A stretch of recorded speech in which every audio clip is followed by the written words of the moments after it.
Bonjour à tous. Après avoir abordé les liaisons ioniques dans le chapitre précédent, nous allons ici nous occuper de ce qu'on appelle les liaisons covalentes. Pour ce faire, observons la réaction entre du magnésium et du chlorure d'hydrogène. Nous avons donc ici une solution de chlorure d'hydrogène qu'on appelle aussi l'acide chlorhydrique et un ruban de magnésium qui se présente sous forme d'un fil métallique. Lorsque l'on place le ruban de magnésium dans l'acide chlorhydrique, il se produit une effervescence, c'est-à-dire un dégagement d'un gaz. Vous remarquerez que on maintient un tube à essai au-dessus du tube de réaction. L'objectif est de pouvoir récupérer le gaz qui a été produit et de vérifier la nature de ce gaz. Alors l'hypothèse est que ce gaz est constitué de dihydrogène. Or le dihydrogène est un gaz qui émet un son d'aboiement lorsque l'on approche une flamme, et observons si c'est le cas.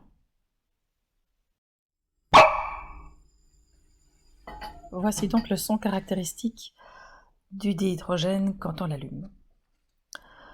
Nous avons donc observé une effervescence lorsque l'on place du magnésium dans une solution d'acide chlorhydrique. Le gaz qui a été formé aboie, donc c'est l'indice que c'est bien du dihydrogène qui a été formé. On peut donc compléter l'équation avec les produits de la réaction, du dihydrogène gazeux et un composé ionique qui est le chlorure de magnésium.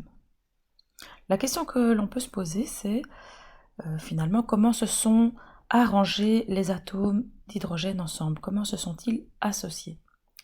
Nous repartons du modèle de Lewis de l'atome d'hydrogène et nous avions vu dans le premier chapitre que pour être stable, l'hydrogène doit obtenir 2 électrons sur sa couche externe comme l'hélium.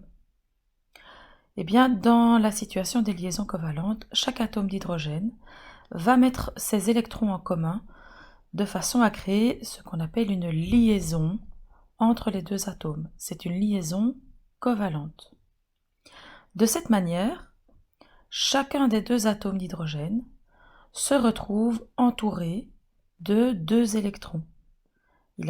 Chaque atome a donc 2 électrons dans sa périphérie.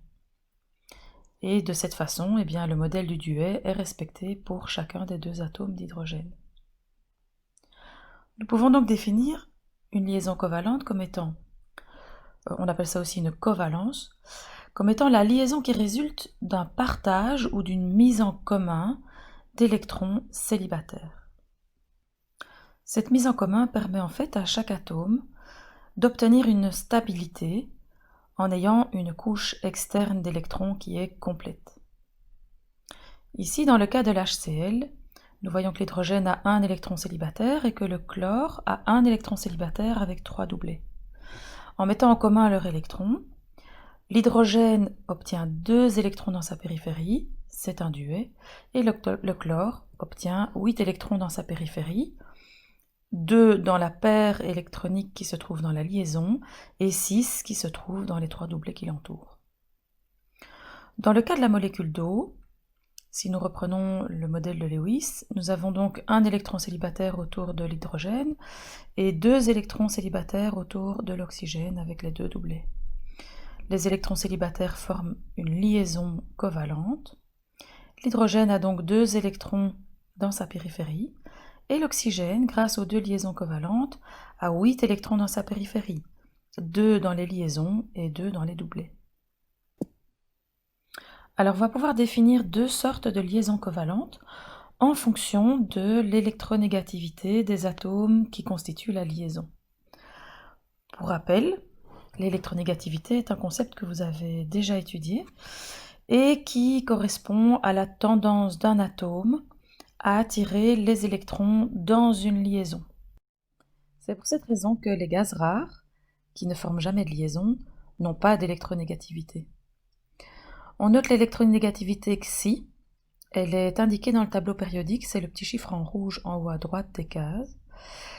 On observe qu'elle augmente de gauche à droite dans le tableau et de bas en haut dans le tableau. Sa valeur varie de 0,7 pour les éléments les moins électronégatifs, c'est-à-dire le francium et le césium, à 4 pour le fluor. Et c'est donc l'électronégativité qui va permettre de définir les deux sortes de liaisons qui existent. La liaison covalente parfaite, pourquoi dit-on parfaite? Parce qu'en fait le partage des électrons, la mise en commun, est parfaite. Il n'y a pas un atome qui attire plus fort les électrons. Chacun attire avec la même tendance parce qu'ils ont la même électronégativité. Donc la définition d'une liaison covalente parfaite, c'est une liaison covalente entre des atomes d'électronégativité identiques. Ces atomes peuvent être soit deux atomes identiques, c'est le cas par exemple du dihydrogène, dioxygène, diazote, etc. Ou entre deux atomes différents mais qui ont la même électronégativité. C'est le cas du sulfure de carbone. Alors, cette liaison, quand on la représente dans une molécule, on va la représenter par un trait entre les deux atomes. Petite remarque, il est possible qu'il y ait des doubles liaisons. C'est le cas par exemple entre deux atomes de dioxygène. On a deux électrons qui sont mis en commun à chaque fois. Ou une triple liaison, c'est le cas du diazote, qui lui a 3 électrons célibataires à mettre en commun et va donc faire 3 liaisons entre les deux atomes. Et puis on peut remarquer que dans le CS2, il y a chaque fois 2 électrons qui sont mis en commun entre les atomes et ça va donc faire aussi des doubles liaisons. La liaison covalente polarisée, eh bien, à l'opposé de la liaison covalente parfaite, il va y avoir une polarisation dans la liaison, c'est-à-dire qu'un atome va attirer un peu plus fort les électrons de la liaison. Il y aura donc un pôle un peu plus négatif et un pôle un peu plus positif dans la liaison. En effet, l'atome le plus électronégatif va attirer plus fort les électrons de la liaison et donc les électrons seront un peu plus souvent près de cet atome-là. Et les électrons seront un peu moins souvent près de l'atome qui est le moins électronégatif. On aura donc le développement de charges partielles, un atome qui sera un peu plus négatif et un atome qui sera un peu plus positif. On définit la liaison covalente polarisée comme la liaison qui se produit entre deux atomes qui ont des électronégativités différentes. On la représente avec un trait, mais sur le trait, on va placer une flèche qui montre quel est l'atome le plus électronégatif, pour montrer le sens de déplacement des électrons qui vont être un peu plus souvent vers l'atome qui est le plus électronégatif. On va donc indiquer une charge partielle négative du côté de cet atome le plus électronégatif et une charge partielle positive du côté de l'atome qui est le moins électronégatif.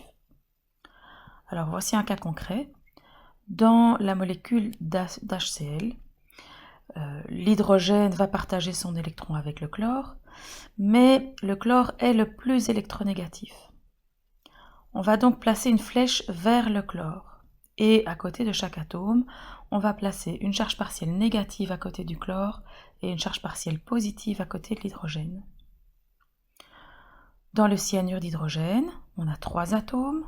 On va observer les liaisons entre chacun de ces atomes. L'hydrogène a une liaison avec le carbone et le carbone a 3 liaisons avec l'azote. Entre l'hydrogène et le carbone, le plus électronégatif, c'est le carbone. Et entre le carbone et l'azote, le plus électronégatif, c'est l'azote.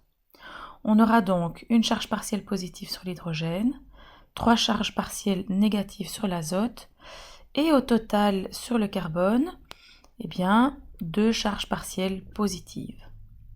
On a une charge partielle négative et 3 charges partielles positives, et on fait le bilan de toutes les charges partielles. Dans la molécule d'eau, eh bien, dans les liaisons entre l'oxygène et l'hydrogène, c'est l'oxygène qui est le plus électronégatif.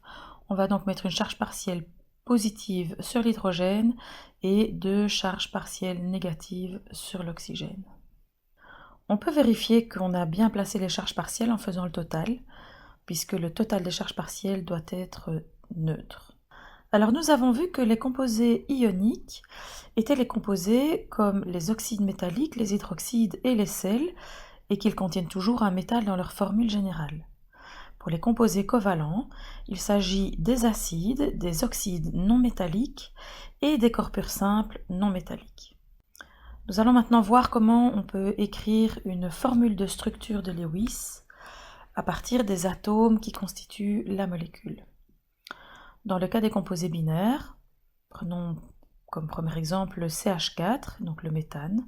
Nous avons un atome de carbone et 4 atomes d'hydrogène. On représente autour de chaque atome le modèle de Lewis pour voir quels sont les électrons que l'on va pouvoir associer dans des liaisons.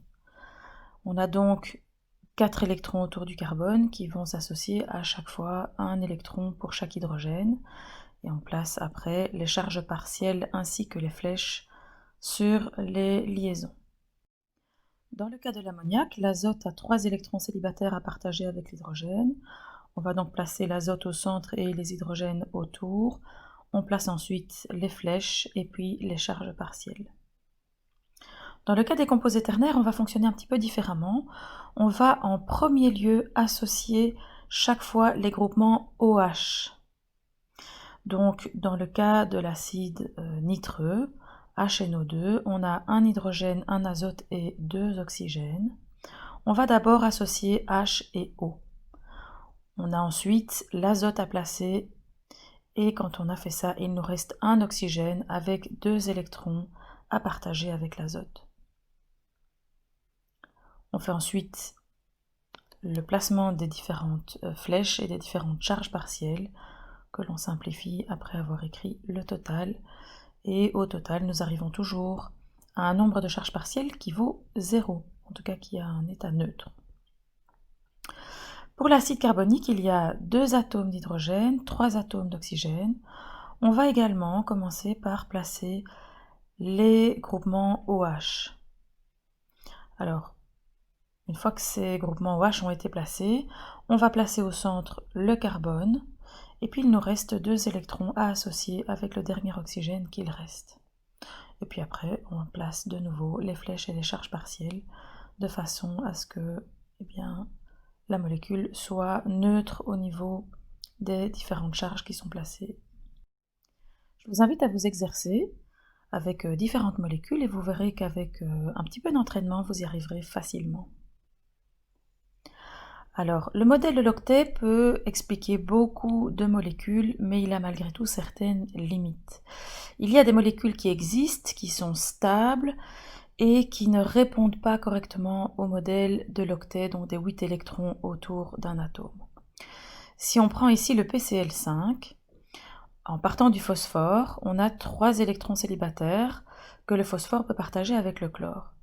En dessinant la formule de structure, on se rend compte que le PCl3 est stable, pourtant le PCl5 existe. En réalité, le phosphore va casser son doublet et il va transformer les 2 électrons de son doublet en 2 liaisons avec le chlore. On appelle ça une liaison de coordination. Et du coup, le phosphore se retrouve entouré de 10 électrons, ce qui n'est pas un octet, et donc on est dans une exception, c'est la limite du modèle de l'octet. À partir de maintenant, vous pouvez vous entraîner avec les exercices.